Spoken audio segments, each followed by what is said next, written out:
Natalia Alvarez, a Uruguayan chemical crystallographer, and I'm here to share my journey as a Latin American scientist. Before I move on, please keep in mind that this is my personal experience and not a universal story, but I do hope it resonates with some of you, and if you ever need support or just want to share your own path in STEM, feel free to reach out. Of course, this story starts with a childhood memory. My father always said we may not have luxury, but the best thing it can give you, it's a good education so you can be whatever you want. And although I was born in a pretty progressive country, Uruguay was the second country in Latin America to recognize women's voting rights in 1932. They have legalized abortion since 2012 and marriage equality since 2013, just to name a few examples. It is still a pretty conservative society in many ways. And so growing up, I never could have thought scientist could be a career option. In the 1990s, it wasn't even something you saw on vocational tests or heard suggested in school. Like many girls, I thought I wanted to be a teacher. Years kept going by, and in secondary school, I discovered my love for math and chemistry. And when it came time to choose, I chose a science-oriented track with lots of math, physics, and chemistry hours, which would allow me to enter science schools for university. As you can imagine, in the early 2000s, I was the only one in 3 women in a class of 20. Deciding on a career was daunting, especially as the first one in my family to attend university with the intent to finish it. I liked everything and couldn't decide. What I learned from this part of my own story is that I would have benefited from having role models nearby, not Marie Curie in books, but real life people, the one that you could meet in the supermarket, that you could see that I had far more choices than I imagined. So now I try to be the role model I wish I had. I introduce myself as a scientist when asked and participate in several outreach activities with kids just to show them that there are a lot of ways you can be a scientist. When entering university, I initially pursued chemical engineering, dreaming of creating my own perfume brand, which brought a whole new set of challenges. Not because of the subjects and assignments, but because I felt that I was being judged differently.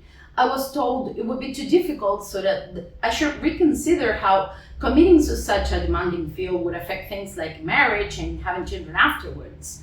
All those questions my male classmates never faced. But still, I persisted. I was extremely lucky to meet the best group of friends in the world during my first year at university, that tribe that made me really believe that anything was possible.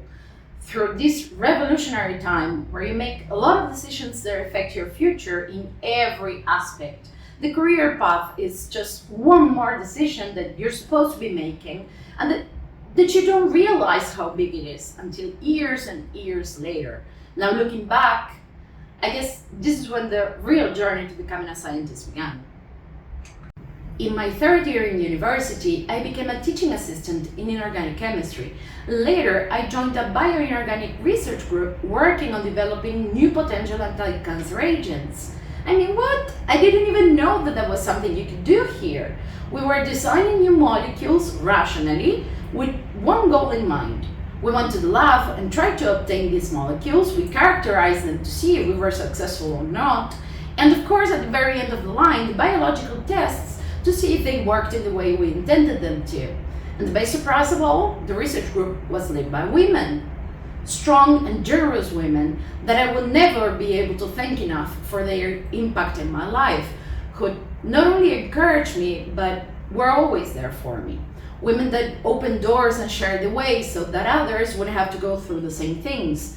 While my curiosity was running wild in the lab, I found my vocation. And now, for the first time in my life, I was 100% sure I wanted to be like them, a professor who could teach, research, and inspire others. So I ended up changing engineering to chemistry and embarked on my academic journey.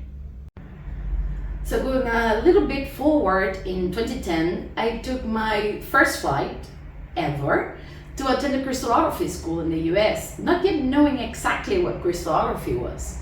The American Crystallographic Association's small molecule crystallography course was my destination. I was finally going to see with my own eyes what those little green and blue crystals that I was making in the lab had inside them.